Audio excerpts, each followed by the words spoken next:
tipo de conocimientos, y a partir de esto es que organizamos la secuencia de normas para que el niño llegue a eso que nos decía Piaget, en el aprendizaje primero heterónomo de la conciencia, cuando depende del otro, y viene el aprendizaje moral, y el niño agarra y dice: no debo de distraerme porque la Miss quiere que yo esté atento.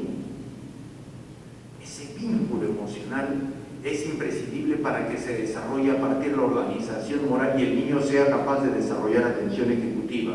Por lo tanto, este sistema en el cual existe transmisión de información, en realidad tiene que ser reestructurado, con enganche afectivo, con autoridad afectiva, con familiaridad cognitiva, con facilidad e intensidad cognitiva, con regularidad conativa, con extensión volitiva, ser capaz de ampliar progresivamente mi formación de la voluntad para poder procesar simultáneamente la información.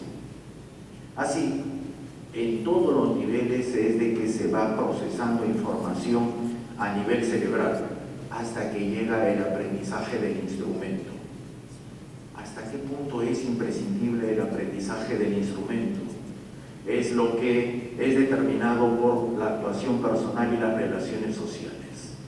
El aprendizaje personal, porque en todos los niveles de organización del sistema nervioso puede haber niveles de aprendizaje, incluido en los animales, pero en las personas se da cuando existen estrategias organizadas y que son capaces de ir formando nuestra conciencia.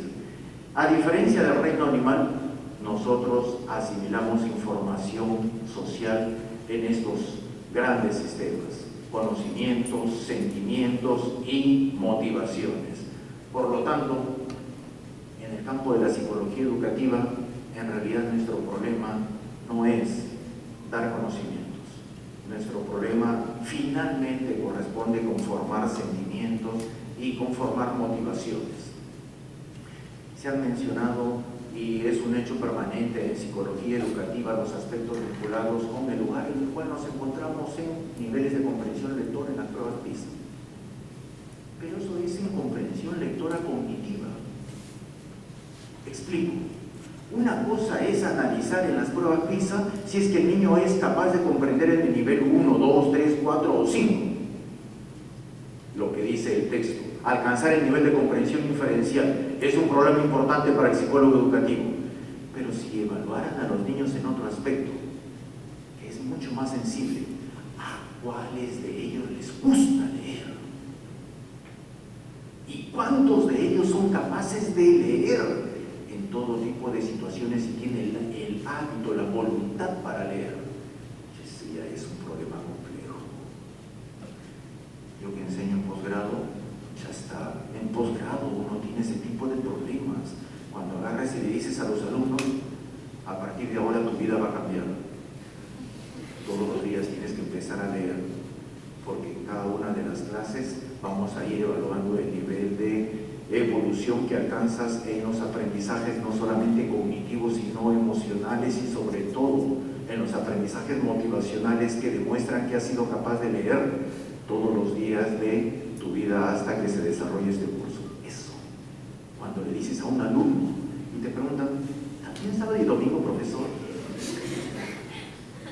Y en Semana Santa es feriado religioso, profesor, ¿cómo voy a ponerme a estudiar? O el Día de la Madre, en el Día de la Madre también lo más importante es mi madre, ¿cómo voy a ponerme a estudiar yo en el Día de la Madre? ¿No? Y así, en realidad, lo que nos dan las pruebas PISA es un aspecto muy limitado de todo lo que significa la capacidad de aprender. Para nosotros, la capacidad de aprender tiene que integrar todos estos aspectos. Otro punto que es muy interesante tiene que ver con los periodos críticos. Es interesantísimo porque existe, en realidad estamos en este tema en un punto que es álgido e insensible, porque nuevamente aquí vamos a encontrar muchos neuromitos. Uno de los grandes aspectos que tiene que ver con los periodos críticos es la plasticidad cerebral. La plasticidad cerebral está estrechamente vinculada con la forma como es que se van produciendo los periodos sinápticos. Quiere decir eso de que existen a lo largo de la evolución diferentes periodos de organización epigenética de la sinapsis. Organización epigenética de la sinapsis quiere decir lo siguiente, que desde el ADN en determinado momento se expresa, se transcribe y se configura determinado tipo de estructuras a nivel celular, a nivel neuronal, que permiten que al momento de nacer tengas determinada cantidad de sinapsis por neurona y que éstas vayan evolucionando a lo largo del tiempo. El problema, por lo tanto, que nos hemos planteado es el siguiente: ¿cuál es el periodo más sensible para poder aprender de acuerdo a la cantidad de organización sináptica que puede desarrollarse? Y lo primero que hemos ido conociendo a partir de los estudios experimentales es de que hay un rápido aumento del nacimiento hasta los 12 meses. En el primer y segundo año de vida se va produciendo el máximo crecimiento de densidad. Esto es muy importante, es muy interesante, porque empieza a derrumbar un neuromito. El neuromito de a más estimulación, más sinapsis. Entonces, vamos a hacer estimulación temprana antes de que el niño nazca. Y le empiezan a colocar de todo en el primer año, al primer mes de gestación, al segundo mes de gestación, cuando el niño todavía ni siquiera ha desarrollado el oído, al tercer mes de gestación, cuando todavía no hay corteza cerebral completamente configurada, al cuarto mes de gestación, cuando no hay capacidad de sensorializar en las áreas ejecutivas lo que puede significar determinado tipo de música. Comercio y más comercio. Las neurociencias aplicadas en la educación sí nos permiten decir en qué momento realmente es posible desarrollar con mayor nivel de sensibilidad un aprendizaje. El niño llega al año de nacimiento y lo puedes estimular, si lo puedes estimular, pero eso quiere decir que tú le vas a generar más sinapsis. No, falso. Lo que quiere decir es que tú vas a organizar la sinapsis, nada más, porque las sinapsis vienen programadas genéticamente. Vas a organizar, y eso sí vas a incrementar el nivel, cómo es que se organiza el árbol, la red dendrítica, las espinas dendríticas, y cómo es que se va tejiendo la red. Eso es lo que vas a hacer, porque ya existe una programación genética dada a partir de determinada etapa. Es más, como ustedes saben, existe un proceso que se denomina apoptosis. En el proceso de apoptosis existe una muerte programada de sinapsis. Esa muerte programada hace que en realidad tú hayas tenido mucho, pero eso que es mucho no es bueno. Necesites menos para poder desarrollar adecuadamente la organización sináptica. Eso es lo que hace en realidad el sistema educativo. El sistema educativo agarra ahí, a partir del nivel de evolución de la sinapsis, hace lo siguiente: vas a gatea ahora mirando a la mamá. Eso quiere decir que a nivel sináptico hace lo siguiente: organiza la red, y esta sinapsis se descarta y esta sinapsis se fortalece, y así vas tejiendo progresivamente la red, y progresivamente vas haciendo lo siguiente: fijas mirada hacia la mamá cuando la mamá te habla y no hacia cualquier parte. Vas organizando progresivamente el nivel de atención del niño, el nivel de organización, y lo que va haciendo, fíjense ustedes, el sistema educativo es lo siguiente: en realidad va construyendo la red y descartando algunos otros sistemas de la red, los sistemas que son desorganizados. Es lo que hacemos cuando hacemos que el niño tenga que escuchar una clase sentado, cuando tenga que escuchar una clase mirando, cuando tiene que hacerlo en forma silenciosa. ¿Se imaginan ustedes cómo eran las redes sinápticas en el tiempo de Platón, cuando la enseñanza era peripatética? Y se aprendía, y se estudiaba, y se leía caminando. Ahora ese sistema de redes es diferente. Quiere decir que la forma como organizamos las estructuras sinápticas son diferentes. Lo que hemos ido aprendiendo, lo que sabemos de la programación genética, de la forma como es que se organiza la plasticidad cerebral y la organización sináptica, es que en realidad seguimos un tipo de estructura en forma de U invertido. Se nace y se va incrementando progresivamente el nivel de actividad sináptica. Este incremento de la actividad sináptica se va a desarrollar hasta un determinado momento, 4, 5, 6 años, y progresivamente después va a ir disminuyendo. Si es que hay estimulación en cualquiera de estos niveles, lo que va a hacer es tejer la red.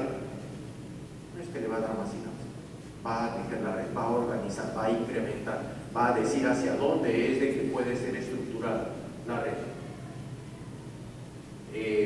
Les decía al comenzar la exposición, este tema que ha sido tan sensible ha sido estudiado en otros países para descubrir lo siguiente: ¿es cierto o no es cierto que si un niño ha sido mejor estimulado hacia los 2 años, 3 años de vida, va a ser más inteligente hacia los 10 años de vida que aquel que no ha sido estimulado? Les cuento de que en realidad las investigaciones no son concluyentes, porque se han encontrado casos en los cuales no ha habido estimulación temprana, no ha habido estimulación a los 2, 3, 4 años, más que la estimulación social, normal, común y corriente, la educativa regular, y que al final las curvas de inteligencia se pueden ir igualando o diferenciando de acuerdo al nivel de aprendizaje instrumental que se da, que va desarrollándose posteriormente. En realidad, lo que tenemos que comprender es lo siguiente: el desarrollo no solamente de la inteligencia, sino de la formación personal depende de los dos niveles de determinación: la determinación genética y la forma como se organiza esto a nivel social. Y así hemos ido viendo cómo es de que hay áreas que van alcanzando un mayor nivel de actividad hacia los 3 meses de edad, como las áreas auditivas. Hay áreas que van alcanzando un mayor nivel de actividad sináptica como hacia los 3 años y medio, y posteriormente se va desarrollando una pérdida de actividad sináptica, y que en el proceso de maduración también interviene de una manera especial una estructura que se encuentra en la corteza temporal a nivel medial, a nivel profundo, que es el hipocampo. El hipocampo madura hacia más o menos los 2 y 3 años de edad. El hipocampo tiene una importancia esencial para los aprendizajes de información explícita y es el que hace que nosotros seamos capaces de recordar información explícita más o menos desde los 2 o 3 años de edad. Si alguno de nosotros nos pregunta: ¿tú recuerdas cómo fue que naciste? ¿Tú recuerdas qué hacías cuando gateabas? ¿Tú recuerdas cómo fue que te paraste? ¿Cómo es que diste los primeros pasos? Evidentemente, nadie que responde en forma objetiva y que no tenga un recuerdo implantado, nadie que responda objetivamente va a poder recordar, porque el hipocampo es el que se va encargando de esa etapa. Antes de eso, los otros sistemas son los que han sido importantes. Para que se pueda desarrollar un adecuado nivel de aprendizaje se requiere esto que se denomina plasticidad cerebral dependiente de la experiencia, en donde se integra la constancia y la frecuencia sináptica, se organiza a partir del aprendizaje nuevas sinapsis, se va desarrollando la eficacia de las sinapsis existentes, y a partir de esto es que se da algo que se denomina de una manera mucho más adecuada dependiente de la actividad. Plasticidad sináptica dependiente de la actividad, aprendizaje dependiente de la actividad. ¿Qué cosa va a venir a ser un periodo crítico entonces? Es un espacio temporal. En este espacio las conexiones neurofuncionales son más plásticas. La duración es diferente de acuerdo a la especie, y evidentemente si tú le vas a tapar un ojo a un gato cuando recién nace, su nivel de plasticidad sináptica, que va a terminar para el periodo ocular más o menos hacia los algunos meses, y cuando le destapas el ojo al gato va a poder quedar ciego. Pero esto es muy diferente en realidad a las condiciones de plasticidad sináptica que se pueden desarrollar en el ser humano. Y de esta manera es de que vemos que pueden existir diferentes niveles para alcanzar mayores aprendizajes de complejidad. Hemos ido comentando algunos de estos neuromitos, ¿no? Mayor estimulación, más sinapsis. Falso. Existe una programación epigenética. Por otra parte, ventajas para todo tipo de aprendizajes. Falso también. No podemos, es una lástima que tengamos que hacer alusión a esto, pero no podemos dejar de hacer alusión. Existen por ahí algunos personajes que salen a dar consejos psicológicos en las radios, que frente a cualquier tipo de problema, lo primero que le preguntan es: ¿y cómo te trató tu mamá? ¿Y qué lugar dentro de los hermanos tenías? ¿Y cómo te trató tu papá? Ah, es que estabas en competencia con tu hermano mayor.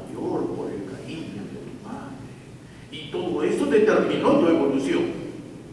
Qué tremenda ignorancia frente a lo que es en realidad el proceso evolutivo.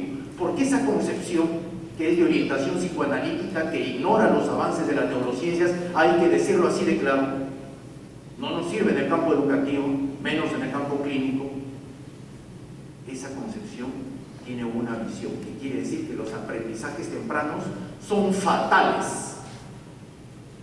Si se dieron a determinada edad, son fatales. El niño recibió maltrato hacia el año, los 2 años, te va a hacer tu depresión cuando tenga 13, 14, 15 años.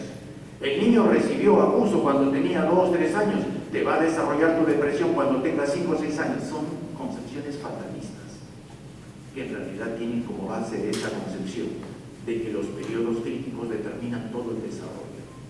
Ese es el tema de fondo. ¿Esto es o no es cierto? Es esa la pregunta científica. ¿Es o no es cierto que un periodo crítico determina todo el desarrollo? Falso. Por algo que conocemos.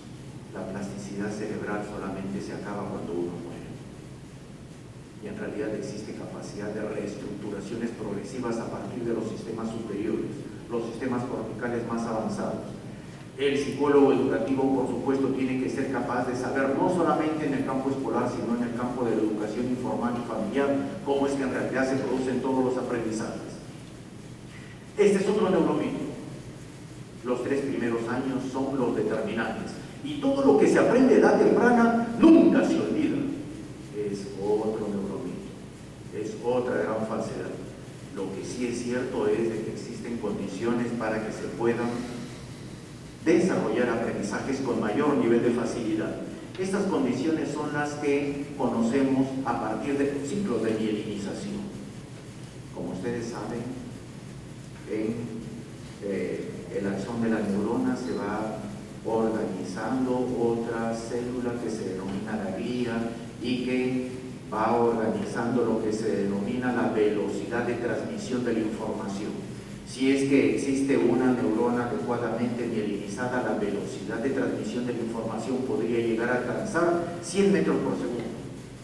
Si es que no está adecuadamente mielinizada, podría llegar a alcanzar 10 metros por segundo, 5 metros por segundo. Esa es la gran diferencia. No quiere decir que no va a haber impulso nervioso, evidentemente. Ustedes ya tienen formación y saben de que en la membrana axonal de todas maneras puede existir la capacidad de activación eléctrica. Por lo tanto, va a haber impulso nervioso. La diferencia es la velocidad con la cual se va a producir el impulso.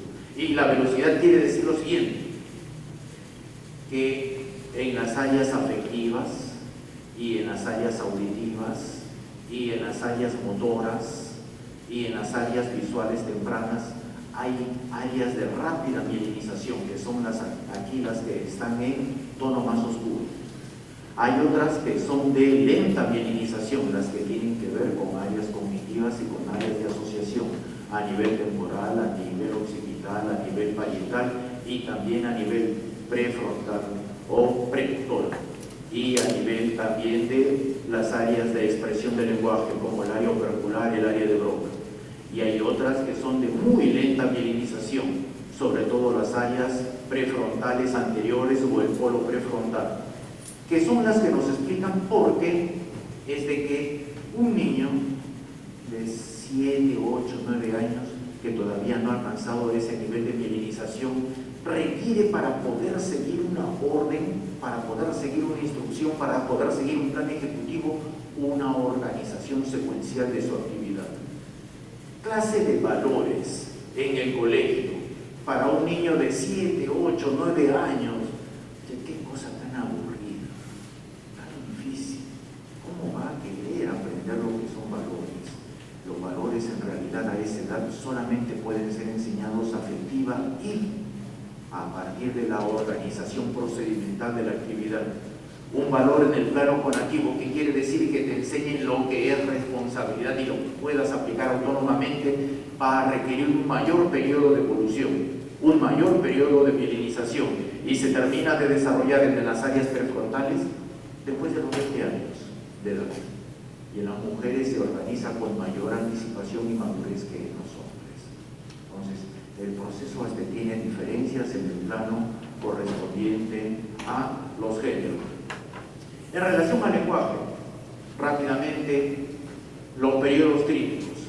En relación al lenguaje, uno de los primeros aspectos tiene que ver con la configuración de la prosodia. Los periodos críticos nos dicen lo siguiente: ¿en qué periodo, en qué momento es más fácil aprender algo? La prosodia quiere decir la entonación verbal de determinado tipo de palabras, se adquiere con mayor facilidad desde antes del nacimiento, desde el 7º, 8º mes de gestación hasta más o menos los 3 primeros años. Después existen periodos así más sensibles para el desarrollo de la gramática.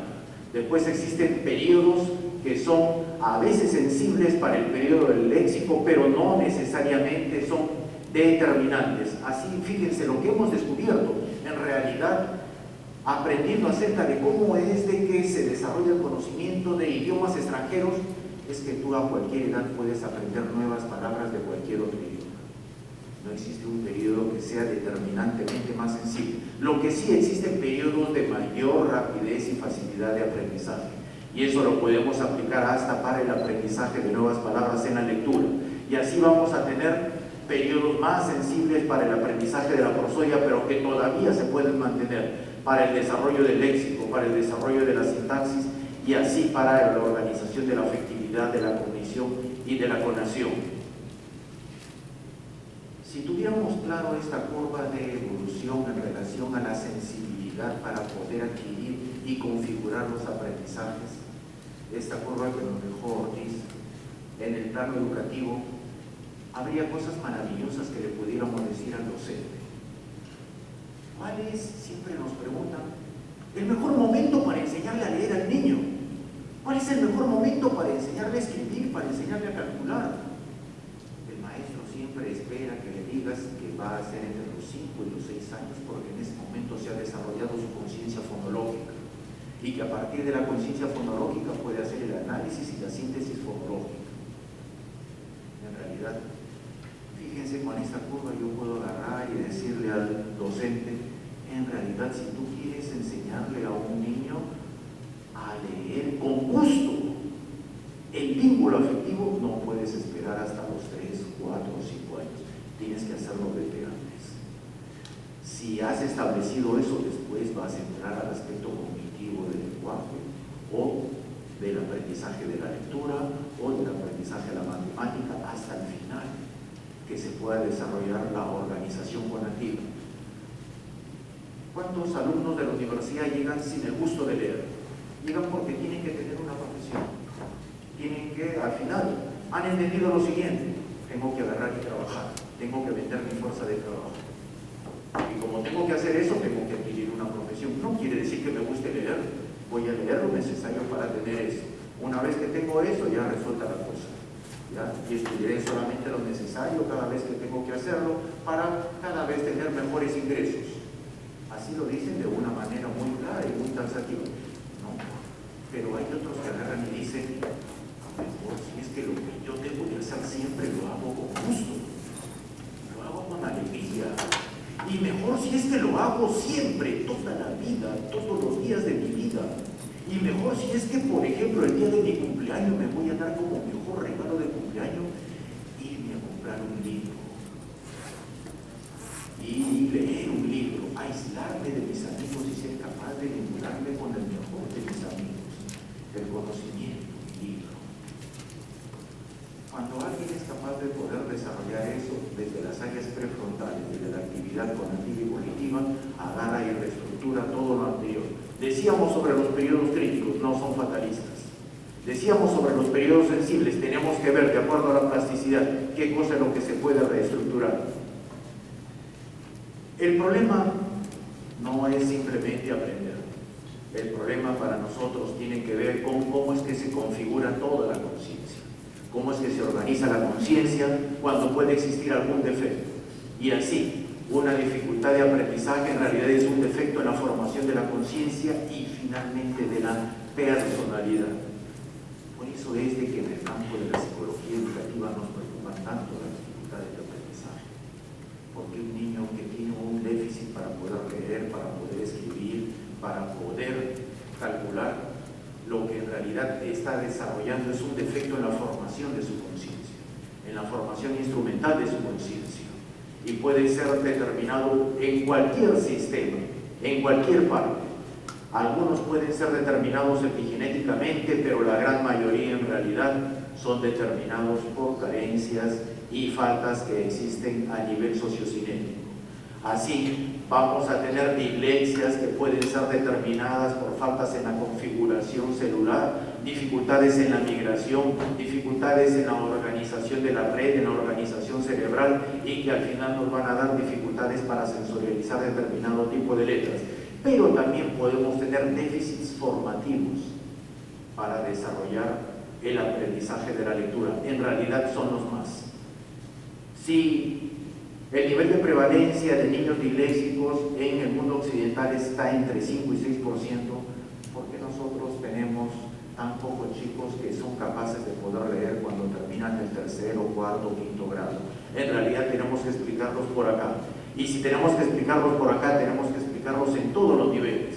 Tenemos que explicarlo en el nivel afectivo, en el nivel cognitivo y sobre todo en el nivel volitivo.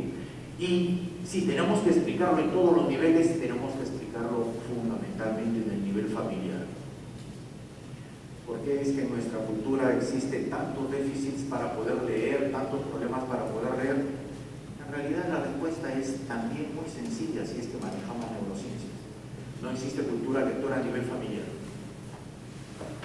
Es así de sencillo. ¿Cuántas familias se reúnen para leer, para estudiar con sus hijos?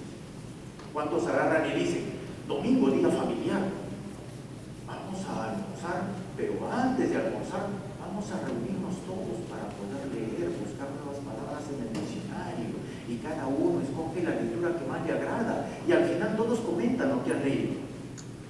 ¿Cuántas familias hacen eso? Entonces, en realidad, el problema lo tenemos que investigar en todos los niveles de la organización cultural, y a partir de eso ir comprendiendo los diferentes o las diferentes dificultades que existen en cada uno de los aprendizajes de lectura, de escritura, de cálculo, pero también en la estructuración de la conciencia para la disposición afectiva para leer, para las aptitudes cognitivas para leer, para las actitudes conativas para leer. La maestra agarra y le dice a los niños, chicos, es la hora del plan lector. Uy, tú ves en la actitud del chico. Hoy día vamos a sacar nuestro libro especial. Y el chico dice, uy, ¿cuánto es?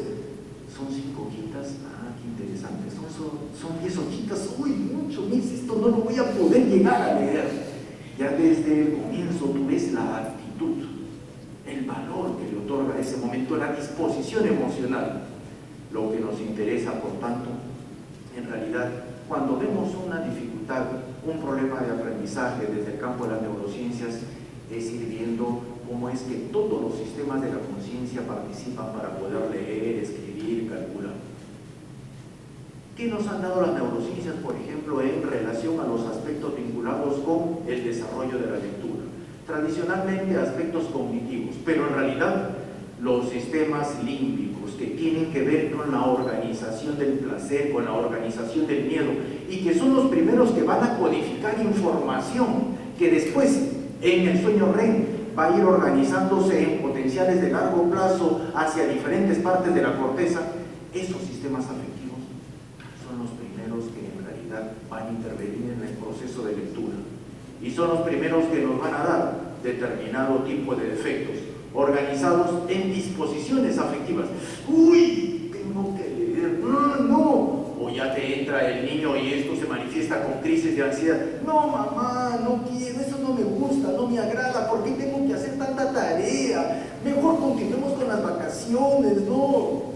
Entonces, empiezas a ver que en realidad el problema no es tanto el aspecto cognitivo, sino inicialmente el aspecto afectivo, en la intervención que van a tener los sistemas de ansiedad desde el hemisferio cerebral derecho, y que nos van a dar una determinada disposición emocional, que van a configurar de determinada manera el temperamento y que nos van a dar un determinado tipo de comportamiento.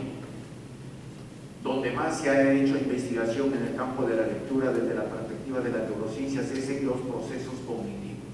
Y hoy día sabemos cosas tan interesantes sobre los procesos cognitivos como las rutas para leer, la ruta